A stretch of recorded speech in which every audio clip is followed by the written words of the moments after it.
हम आज पढ़ रहे हैं, ठीक है ना, अध्याय 2 पूर्ण संख्याएं। ठीक है ना, पूर्ण संख्या क्या होती है मैं आपको बताता हूँ। पहले थोड़ा समझ लेते हैं, ठीक है ना, फिर आगे सीधा प्रश्नावली में पहुँचेंगे। क्या बोला, पूर्ववर्ती परवर्ती, और क्या बोला 1 2 3 4 का प्रयोग करते हैं। जब हम गिनती प्रारंभ करते हैं तो ये हमारे सम्मुख प्राकृतिक रूप से आती है, इसलिए गणितज्ञ इस गणन यानी गिनने वाली संख्याओं को प्राकृत संख्याएं कहते हैं। 1 से लेके अनंत तक रहती है। दी पूर्ववर्ती और परवर्ती, पूर्ववर्ती यानी पहले, परवर्ती यानी बाद में। ठीक है ना, प्राकृत संख्या प्राप्त कर सकते हैं, एक जोड़ दे तो अगली प्राकृत संख्या प्राप्त कर सकते हैं, परवर्ती प्राप्त कर लेते हैं। ठीक है ना, ये 16 का परवर्ती 16 में एक जोड़े तो 17, 19 का परवर्ती 19 में एक जोड़े तो 20, और इस प्रकार आगे चलते रहेगा। 16 17 से ठीक पीछे आती है। हम यह कह सकते हैं कि 17 का पूर्व यानी 17 के पहले जो आता है वो 16 है, तो 16 17 का पूर्ववर्ती है, और 20 की पूर्ववर्ती 19 हो जाएगी। ठीक है ना, पूर्ववर्ती परवर्ती बस एक को आगे पीछे करने का हो गया। क्या बोला, 19 की 20, इसकी 1998, इसकी 12001, परवर्ती पूर्ववर्ती जो भी आप निकाल सकते हैं इसका। ठीक है ना, क्या कोई प्राकृत संख्या जिसका कोई पूर्ववर्ती नहीं है, तो वो 1 है। 1 का पूर्ववर्ती 0 है, और 0 एक प्राकृत संख्या नहीं है। 0 अगर 1 में जुड़ जाएगा तो वो पूर्ण संख्या हो जाता है, लेकिन वो प्राकृत संख्या नहीं है। क्या कोई प्राकृत संख्या जिसका कोई परवर्ती नहीं है अंतिम प्राकृत संख्या है। देखिए, संख्या अनंत होती है, ठीक है ना, और सबका पूर्ववर्ती परवर्ती रहता है सिवाय 1 के। 1 का पूर्ववर्ती 0 हो जाएगा तो वो कोई पूर्ण संख्या प्राकृत संख्या नहीं है, पूर्ण संख्या है जब तक वो किसी के साथ जुड़ ना जाए। आगे बढ़ते हैं। देखिए यहाँ क्या बोला है, हमने बताया था ना, 1 का कोई पूर्ववर्ती नहीं है। प्राकृत संख्याओं के संग्रह में हम शून्य को 1 से पूर्ववर्ती रूप में सम्मिलित करते हैं, लेकिन प्राकृत संख्या में करते हैं, पूर्ण संख्या नहीं करते हैं, यानी नहीं है उसमें, नहीं में चाहेगा। ठीक है, क्या सभी प्राकृत संख्या पूर्ण संख्याएं भी हैं? हाँ सही है कि सभी प्राकृत संख्या पूर्ण संख्याएं हैं। क्या सभी पूर्ण संख्या प्राकृत संख्या भी है? सभी पूर्ण संख्या हाँ, सभी प्राकृत संख्या पूर्ण संख्या भी है, 0 को छोड़ के। प्राकृत में 1 से आता है और पूर्ण में 0 से लेके आता है। ठीक है ना, सभी छोटी पूर्ण संख्या कौन सी? सबसे छोटी पूर्ण संख्या 1 है। सबसे बड़ी पूर्ण संख्या अनंत वाली नहीं ज्ञात की जा सकती। आगे बढ़ते हैं। क्या बोला है, 10,999 के बाद अगली 3 प्राकृत संख्याएं लिखिए।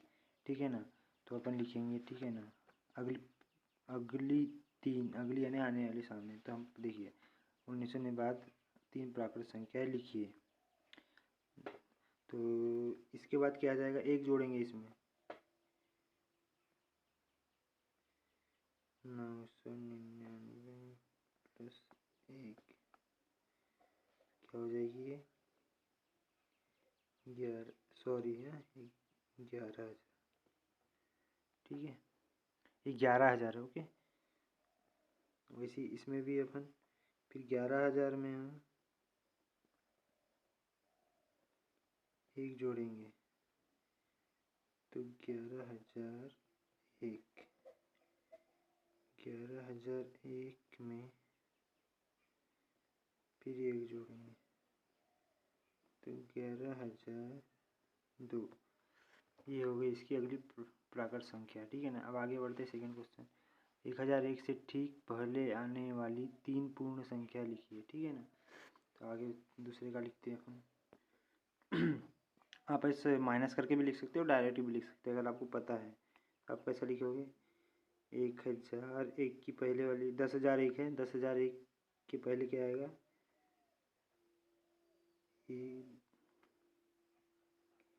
-1 बराबर 10,000। ठीक है ना, अब इसको यहाँ लिख देंगे,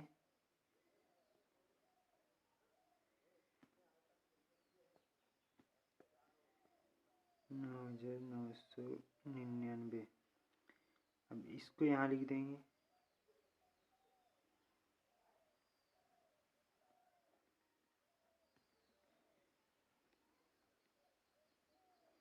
ये आपकी 3 98 99 10,000 10,001। ठीक है ना, अब तीसरे क्वेश्चन के ऊपर पढ़ते हैं। सबसे छोटी पूर्ण संख्या कौन सी है? मैंने आपको बताया था कि प्राकृत संख्या सबसे छोटी एक है, लेकिन जब उसमें जीरो जुड़ जाते हैं तो वो पूर्ण संख्या हो जाती है। तो जीरो सबसे छोटी पूर्ण संख्या है। 32 और 53 के बीच कितनी पूर्ण संख्या है? ठीक है, कुछ नहीं है इसमें, 20 है, ये आप बता सकते हैं। ठीक है ना, तीसरे का जीरो है, आप संख्या गिन लीजिए, बता दीजिए।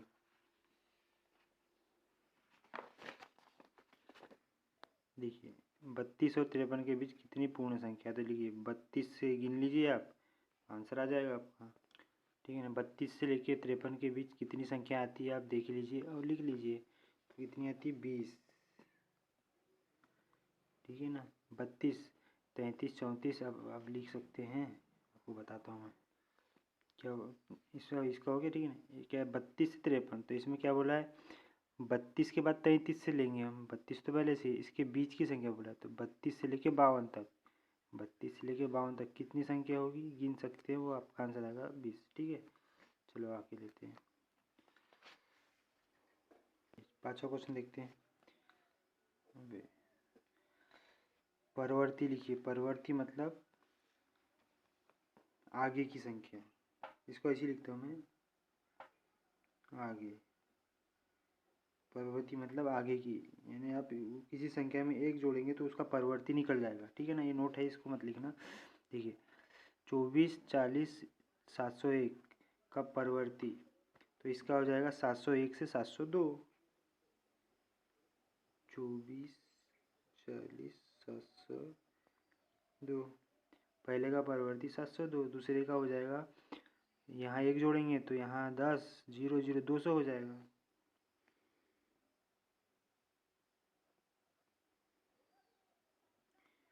इसका परवर्ती 1,02,00,000 हो जाएगा, और इसका परवर्ती हो जाएगा इकाई, दहाई, सैकड़ा, हज़ार, 10,000। ठीक है ना, लाख, 10,00,000, तो इसका परवर्ती हो जाएगा 11,00,000।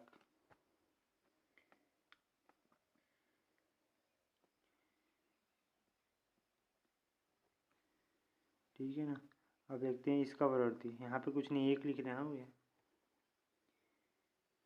23।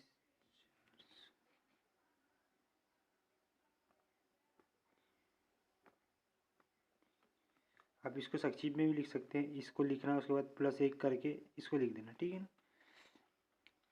आगे बढ़ते हैं, 6वां पूर्ववर्ती।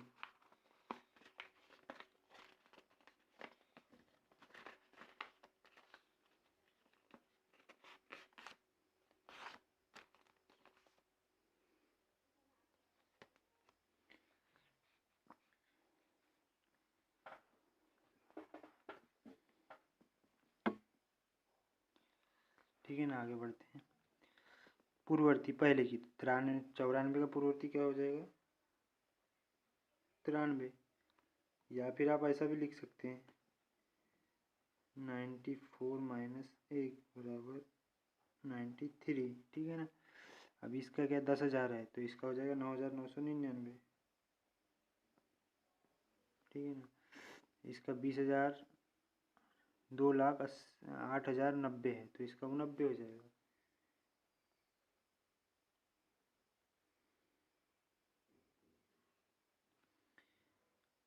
सात लाख 76,54,54,321। ठीक है ना, तो इसका हो जाएगा 20।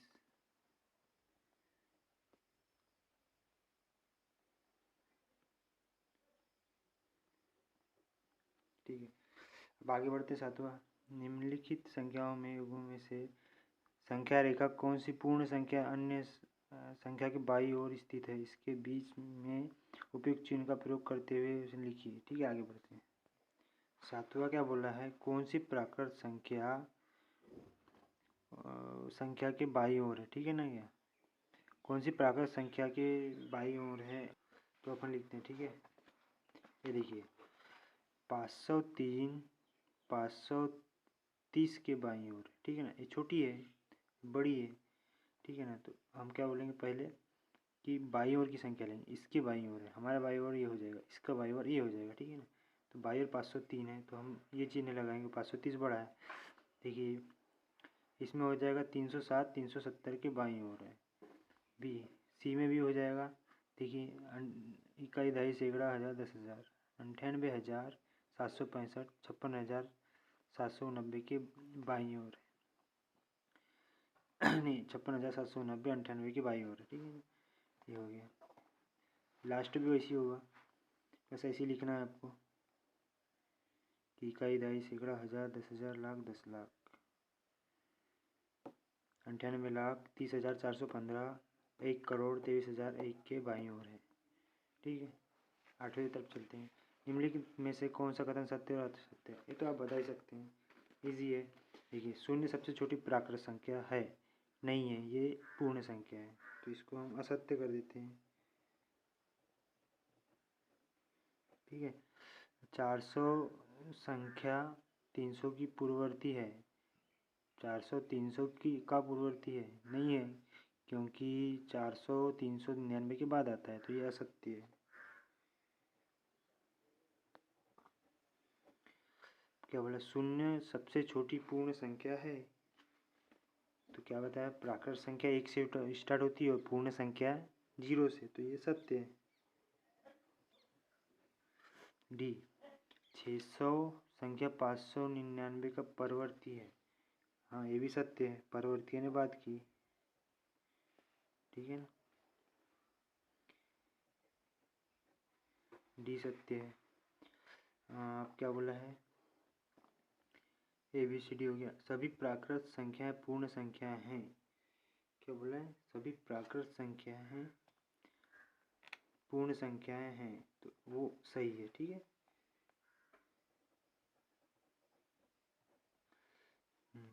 सभी पूर्ण संख्याएं प्राकृत संख्याएं हैं, ये हो जाएगा गलत,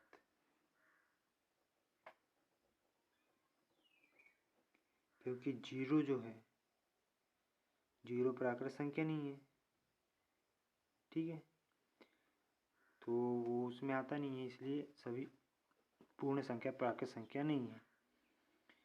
2 अंकों की पूर्ण संख्या का पूर्ववर्ती 1 अंक की संख्या कभी नहीं हो सकती। हाँ, 2 अंकों की पूर्ण संख्या का पूर्ववर्ती नहीं, सत्य है, नहीं असत्य है, हो सकती, क्यों नहीं हो सकती, ठीक है, जी सत्य है। एक मिनट देख लेते हैं ना एक बार अच्छे से। 2 अंकों की पूर्ण संख्या, 2 अंकों की संख्या ली हमने, ठीक है ना, हमने 10 लिए। 1 अंक की संख्या पूर्ववर्ती 1 अंक की संख्या कभी नहीं हो सकती, असत्य है ये, सॉरी, हो सकती है, ये असत्य है, नहीं हो सकती बोला ना, तो ये असत्य आ जाएगा, हो सकती है, तो मैं सत्य इसलिए बोला था, मैंने नहीं हो सकती नहीं देखा था, ठीक है ना, जी असत्य। एक सबसे छोटी पूर्ण संख्या है, तो ये भी हो जाएगा आपका असत्य, 0 है पूर्ण संख्या।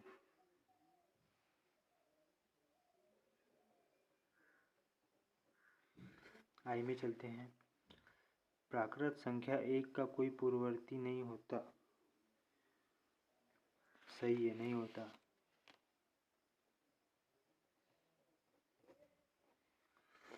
जे में चलते हैं। पूर्ण संख्या 1 का कोई पूर्ववर्ती नहीं होता, पूर्ण संख्या गलत है, पूर्ण संख्या 1 का कोई पूर्ववर्ती नहीं होता, गलत है।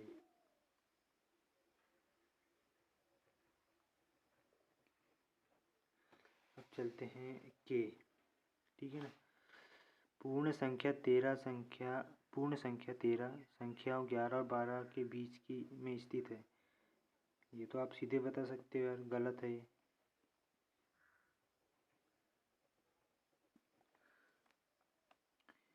पूर्ण संख्या 0 का कोई पूर्ववर्ती नहीं है, सत्य है।